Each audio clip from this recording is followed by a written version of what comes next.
저희들이 기존에 믿음 생활할 때 가나안 땅을 어디와 연결하는 경험들이 우리에게 있냐면 천국과 연결을 합니다. 그래서 요단강 건너가 천국에 간다 이런 표현을 많이 쓰시죠. 근데 참 아이러니한 게 이거잖아요. 성경을 잘 읽어보시면 가나안 땅에 들어가서 도리어 전쟁이 더 많습니다. 광야에서는 전쟁이 몇 번 없어요. 그런데 요단강을 건너가서 가나안 땅에 들어간 다음에 진짜 전쟁이 많이 일어납니다. 여러분, 이것이 저와 여러분의 믿음 생활에도 그대로 적용되어야 해요. 사실은 그렇잖아요. 여러분, 우리들의 믿음 생활을 점검해 보면 예수님을 처음 믿었을 때와 지금의 믿음의 삶을 생각해 보면 언제가 더 행복해 보였습니까? 지금입니까? 처음 예수를 믿었을 때입니까? 생각해보면 우리는 처음 예수 믿을 때 마음이 막 이렇게 콩강콩강 뛰어서 교회 예배당에 오는 것만 해도 행복했고 예배를 드리는 것만 해도 행복했단 말이죠. 근데 언제부턴가 교회 생활을 오래 하고 교회에 이렇게 자꾸 이렇게 인볼브가 되고 직분도 생기고 나면서부터 교회에 오는 게 일정 부분 짐이 되기도 하고 마치 이런 거 같은 거예요. 광야보다 도리어 더 가나안 땅에 들어갔다고 하는 것 같은데 여기가 더 전쟁이 많은 것 같다라는 생각이 드는 거예요. 우리에게 큰 물음표가 하나 늘 있어요. 왜 내가 예수를 더 믿어가면 믿어갈수록 행복감을 더 느끼지 못하는가? 직분이 많아지면 많아질수록 예배당에 오는 거 더 왜 행복해지지 않을까라고 하는 물음표가 생긴다면 여러분 용기를 내서 성경을 있는 그대로 직시해 보셔야 합니다. 가나안 땅에 들어갔는데 정작 그 가나안 땅에 들어갔을 때 평안과 천국처럼 놓여진 삶의 형편이 있었던 게 아니라 이스라엘 백성들은 그때부터 진짜 뭘 했어야 되냐면 전쟁을 했어야 하는 거예요. 가나안 땅은 천국을 그려주는 게 아니라 가나안 땅은 예수 믿는 사람들이 그들의 인생을 살아가면서 어떻게 승리하며 살아가야 하는지, 우리에게 전쟁과도 같은 믿음 생활이 있겠지만 그런 교회 공동체와 그런 부서와 위원회를 경험하게 되겠지만 그때 어떤 태도와 자세로 그 성을 무너뜨리고 승리해야 하는지를 저와 여러분에게 보여주고 있다라고 하는 것이죠. 어느 어머니가 아들을 열심히 깨웠답니다. 깨우면서 빨리 교회 가야 된다고 아들을 깨우는데 아들이 계속 늦장을 피우는 거예요. 그러자 이 아들이 어머니, 제가 지금 일어나서 교회 가야 되는 이유를 3가지만 대달라고. 그랬더니 이제 예배 시간이 30분밖에 안 남았다. 그러니 빨리 일어나라. 2번째, 오늘이 주일인데 너 예배 빼먹으면 어떡하냐라고 이야기를 해요. 마지막 3번째가 제일 중요하다. 네가 그 교회 담임 목사다. 빨리 일어나서 가야 되지 않냐. 왜 그런 우스갯소리들이 전해질까요? 그만큼 목사님도 담임 목사도 주일이 다가오면 짐이 많아진다는 거예요. 여러분들도 맡은 일들이 있을 때, 아무것도 없을 때, 예수 처음 믿을 때 그냥 예배당 가는 거 행복했는데 직분이 있고 책임이 있고 맡겨진 일이 있을 때 그냥 하얀 도화지 위에 행복이라고 하는 단어가 쓰여진 것 같은 교회 생활을 하는 게 아니라는 거예요. 그걸 어떻게 해결해야 되느냐, 이렇게 생각하는 거예요. 그게 뭐하다? 당연하다. 그게 당연하다. 그게 당연하다. 왜? 광야를 지나고 나서 가나안 땅에 들어가면, 젖과 꿀이 흐르는 그 땅에 들어가면 아무 문제도 없을 줄 알았는데 정작 이스라엘 백성들은 그때부터 뭘 시작했다고요? 전쟁을 시작했다고요. 나의 믿음 생활이 전쟁과도 같다면, 나의 결혼 생활이 전쟁과도 같다면 이렇게 생각하셔야 되는 겁니다. 왜 교회가 이럴까? 왜 내 가정은 이럴까? 왜 내 가정 생활은 이럴까? 생각할 게 아니라 이게 당연한데 이제부터 어떻게 하나님의 말씀으로 이 전쟁과도 같은 교회 공동체 안에서 평화를 만들어내고 이 문제와 갈등이 많은 우리 가정 안에 하나님의 행복의 공동체를 만들어내고 내 인생 여정을 하나님 앞에 승리하며 살아갈까를 집중하여 예배하고 집중하여 기도하고 집중하고 말씀을 들을 때 그 속에서 승리의 방편을 찾아낼 수 있게 될 거라는 거예요. 이스라엘 백성들이 가나안 땅에 들어가 전쟁했지만 하나님은 뭘 말씀해 주시는 거냐면 그 여리고 성들을 무너뜨려 갈 때 그들은 낙심과 좌절의 시간을 보내는 게 아니라 도리어 승리를 만끽하면서 더 복된 믿음의 여정을 걸어갈 수 있었던 것처럼 저와 여러분의 일상의 삶이, 믿음의 삶이 그러해지기를 주의 이름으로 축원합니다.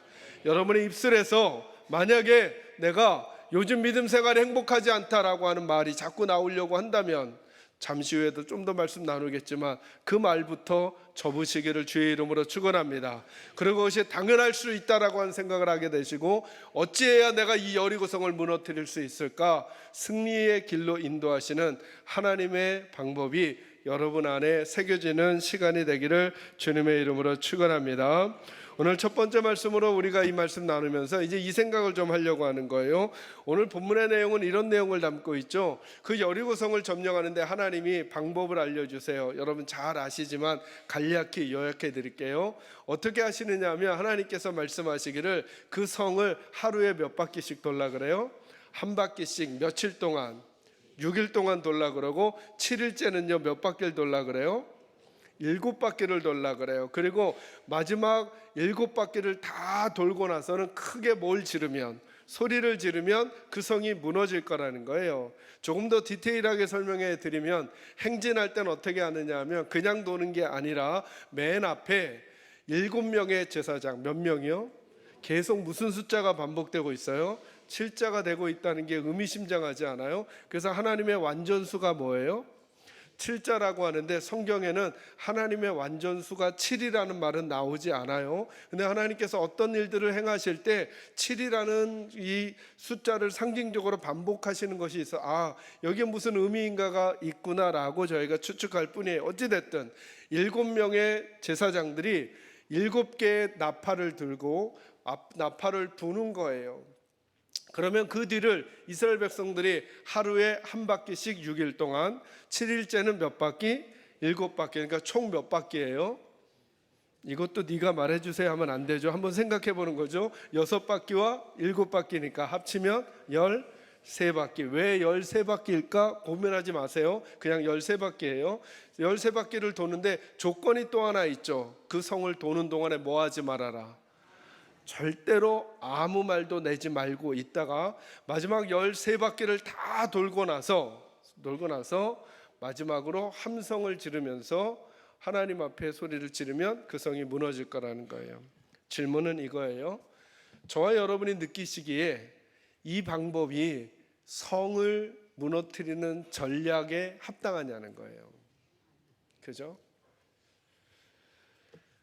왜 이렇게 납득이 되지 않는 순종을 우리에게 요구하실까요? 여러분, 우리가 하나님 앞에 하나님께서 우리에게 어떤 순종을 요구할 때 그럴듯하고 합리적이고 논리적이고 이성적인 것을 우리에게 순종을 요구하시면 그렇게 해드리기가, 물론 잘 못할 때도 있겠지만 해드리기가 불편하진 않잖아요. 왜요? 내가 이미 납득이 다 되니까. 여러분, 이스라엘 백성 입장에서 남의 얘기니까 편하게 듣지만 이분들 입장에서 한번 들어보세요. 이제 그렇게 힘겹게 요단강을 건너왔단 말이죠. 그리고 이 땅을 점령해야 되는데 전쟁이라고 하는 것을 딱 생각해 보면 누구나 다 알 수 있잖아요. 전쟁을 하려면 어떻게 해야 되는지. 우리 잘 전쟁의 문외한들이긴 하지만 여러분 우리 영화에 봐서 알잖아요. 한 성을 무너뜨릴 때는 그 성을 무너뜨릴 만한 막 그냥 둥그런 큰 바위를 이 채석기를 향해서 던져가지고 막 벽을 막 무너뜨린다던가 아니면 토성을 높게 쌓아가지고 거기서 불화살을 쏜다던가 뭐 다른 방법을 해가지고 어떻게 점령하는 방법을 알려주셔야 되잖아요. 근데 전능하신 하나님께서 알려주신 방법이라는 게 뭐냐면 그냥 그 성을 도는 거예요. 하루에 한 바퀴씩.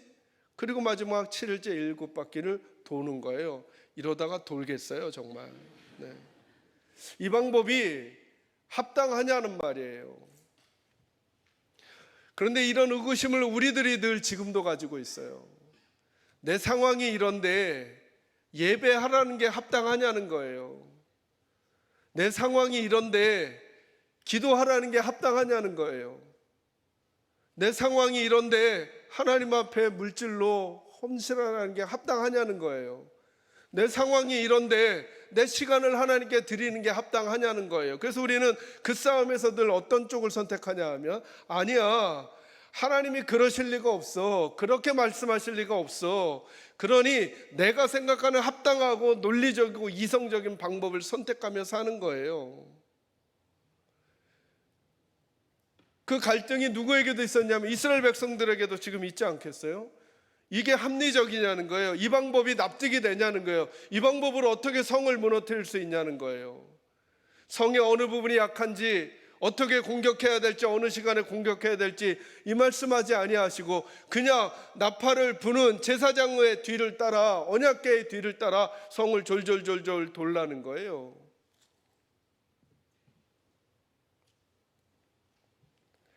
왜 하나님은 우리에게 납득이 되지 않는 방법을 주실까요? 자녀의 문제를 해결할 때, 가정의 문제를 해결할 때, 내 인생의 문제를 해결할 때 세상 사람들도 이해가 되고 나도 이해가 되고 내 주변의 사람들도 이해가 되는 말을 해주셔서 그렇게 하면서 살게 하면 되지 않을까요?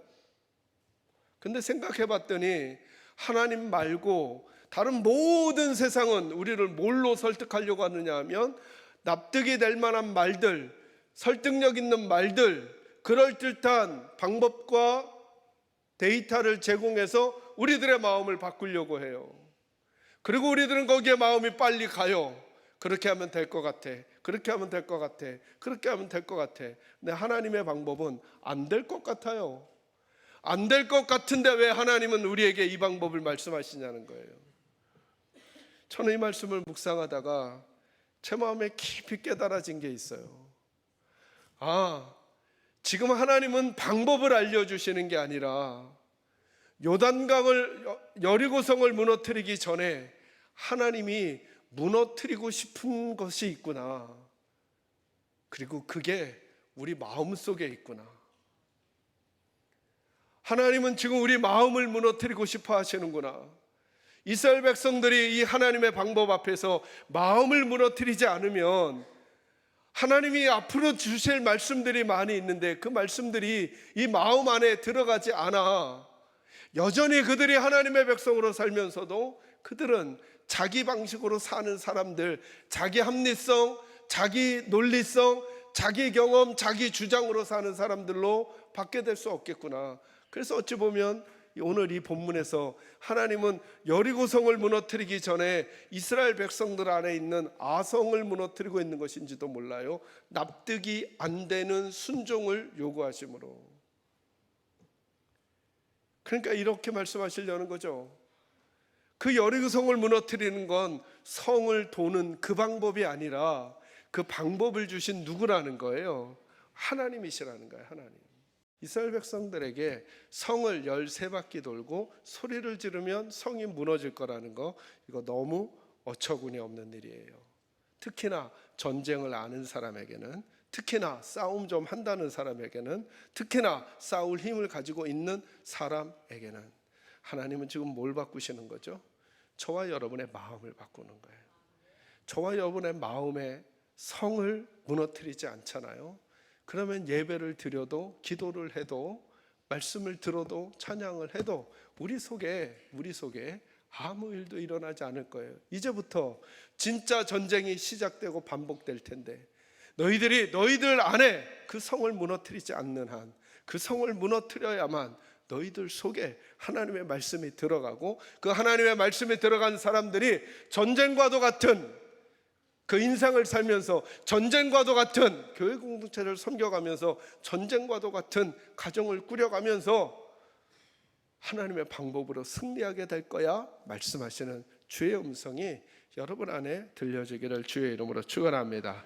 두 번째는 이 말씀해주고 싶어 하시는 것이죠. 한번 따라하겠습니다. 순종이 하나님의 능력입니다. 여러분 한번 생각해 봐야 하는 거예요. 왜 하나님은 순종이라고 하는 도구를 자꾸 사용하실까라고 하는 거예요. 여러분 순종이라는 게 뭐예요? 순종에 숨겨져 있는 비밀이 있어요. 제가 오늘 말씀 묵상하면서 그 부분 나누고 싶었었는데요. 2절 말씀 한번 읽어볼게요. 같이 2절 같이 읽어요. 시작. 여호와께서 여호수아에게 이르시되 보라 내가 여리고와 그 왕과 용사들을 내 손에 넘겨 주었으니. 아멘. 자, 하나님께서 여리고성을 돌라고 말씀하시기 전에 먼저 여호수아에게 해주신 말씀이 있어요. 2절 잘 보세요. 여호와께서 여호수아에게 이르시되 보라 내가 여리고와 그 왕과 용사들을 내 손에 넘겨 뭐했다. 자, 넘겨 주었다니까 이미 하나님 편에서는 끝난 일이에요. 그죠? 그리고 나서 뭘 말씀하시냐면 순종을 요구하시는 거예요. 자, 그걸 이제 저희들 편에서 들으면 이런 거죠. 순종은 이미 뭐가 내려져 있는 거예요. 하나님 편에선 답이 있는 거예요. 답이. 순종은 이걸 하기 때문에 이 답이 나온 게 아니라 이미 뭐가 정해져 있다. 하나님 편에선 답이 정해져 있는 거예요. 그러면 이 순종은 우리에겐 어처구니 없어 보이는 이거는 뭐에 불과한 거예요? 하나님의 답을 경험하는 과정에 불과한 거예요. 여기에 능력이 있어서 답이 나온 게 아니라 하나님이 이미 답을 주셨다는 거예요. 하나님 이렇게 말씀하시는 거예요. 이스라엘 백성들에게 내가 이미 너희에게 여리고 성과 그 속에 있는 왕들과 사람들 너희에게 주었다. 싸움은 이미 끝났다. 그러니 그 성을 돌아라. 그리고 소리만 지르거라. 돌 때 거룩하게 돌아서, 돌 때 진심을 다해서 돌아서 소리를 지를 때 더 크게 질러서 무너진 게 아니고 이미 누가 답을 정해 놓으셨다고요. 하나님이. 오늘 저와 여러분이 인생을 살면서 우리들이 만나는 자녀들의 문제, 가정의 문제, 물질의 문제, 건강의 문제를 해결해 갈 때 저와 여러분에게 하나님의 말씀이 영향을 못 미치는 이유가 뭘까요? 납득이 안 되거든요. 지금의 상황에서는 논리적이지 않거든요. 합리적으로 보이지 않거든요. 과학적으로 보이지 않거든요. 그러니까 말씀은 말씀이고 우리는 우리다라고 하는 식으로 믿음 생활을 하거나 교회 생활을 하거나 내 인생을 살아갈 때 거기는 일이 안 일어난다는 거예요. 하나님이 정해놓으신 그 답이 경험되는 일이 없다는 거예요.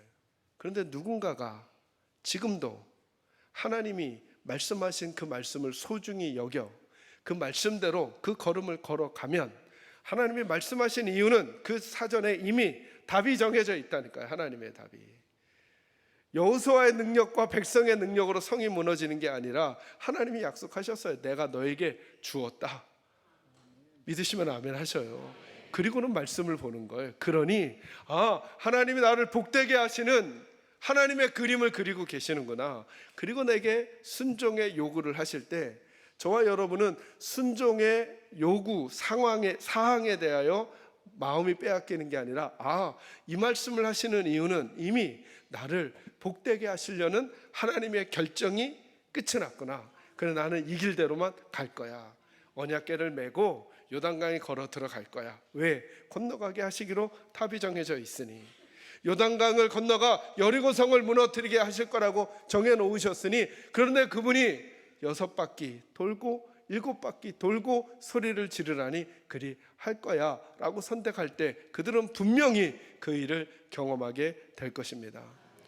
저는 이 음성이 여러분에게 들려지기를 바라요. 그리고 여러분에게 하나님께서 순종을 요구하시는 부분이 어떤 부분인지를 한번 꼭 찾아내셔요. 마지막 세 번째는 이거예요. 10절 말씀 한번 같이 읽어볼게요. 10절 다 같이 읽어요. 시작. 여호수아가 백성에게 명령하여 이르되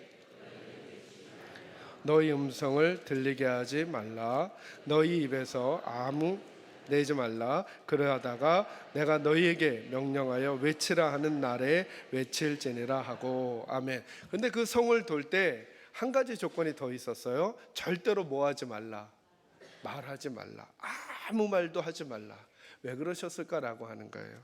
세 번째는 이거예요. 한번 따라하겠습니다. 온전히 그리고 끝까지 순종하라. 온전히 그리고 끝까지 순종하라. 이게 무슨 말이냐면 여러분, 저와 여러분이 하나님의 길을 걸어갈 때 그리고 순종할 때 아주 빠지기 쉬운 함정이 있다는 거예요.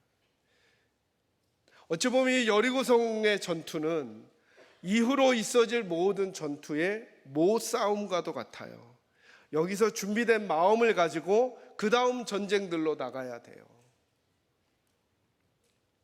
그런데 그 전쟁을 준비하면서 여기서 전쟁이지만 저와 여러분의 복된 믿음 생활, 복된 교회 생활, 복된 가정 생활, 복된 구역 생활, 기관과 부서 생활을 위해서 저와 여러분이 꼭 기억할 게 있는데 그것들을 깨트리는 저희들이 빠지기 쉬운 함정이 있다는 거예요.